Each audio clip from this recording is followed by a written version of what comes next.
4 تا فیلم کره‌ای که حتما باید دیده باشی. واقعا امیدوارم اسما رو تو این ویدیو درست بگم. اولیش فیلم برنینگ سال 2018 از لی چانگ دونگ. یه درام رازآلود درباره یه مثلث عشقی که کم کم تبدیل میشه به یک معمای روانشناختی. این فیلم پر از نماد و سواله و به هیچ کدوم از سوالا هم جوابی راحت نمیده.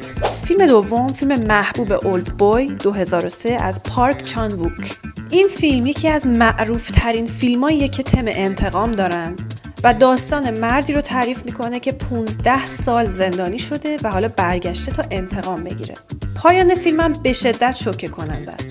صحنه پایانی فیلم که یه چکش هم اتفاقا توش حضور داره یکی از نمادین ترین صحنه های تاریخ سینماست. فیلم بعدی فیلم Memories of a Murder 2003 از بونگ جون هو. این فیلم بر اساس داستان واقعی اولین قاتل زنجیره‌ای توی کره ساخته شده. فیلم هم تعلیق داره، هم روایت‌های اجتماعی داره و هم یه طنز تلخ خیلی بامزه‌ای داره که بیشتر روی کاراکتر اصلی که خود کاراگاه باشه سواره. یه فکت جالب در مورد این فیلم هم اینه که قاتلی که این فیلم در موردش ساخته شده بود 17 سال بعد از ساختن فیلم دستگیر شد و همین باعث شد که همه دوباره در مورد فیلم حرف بزنن و برن فیلمو ببینن. فیلم چهارم فیلم پاراسایت یا انگل سال 2012 دوباره از استاد بونگ جون هو.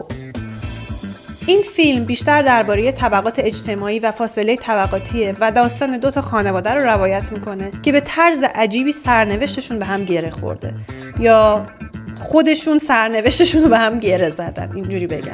علاوه بر این که فیلم تم جدی و واقعی داره ولی خب دستمایه‌های طنز هم به شدت توش پیدا می‌کنین. این فیلم 4 تا اسکار گرفت، از جمله افتخار اولین و تنها فیلمی که به عنوان یه فیلم خارجی زبان اومد اسکار فیلم اصلی رو برنده شد. مطمئنم کلی فیلم‌های باحال کره‌ای دیگه هست که دوست داشتین اسمشون تو این لیست باشه. برام بنویسین. شاید یه ویدیوی دیگه در مورد اونا ساختم. این دفعه واقعا میسازم. چاو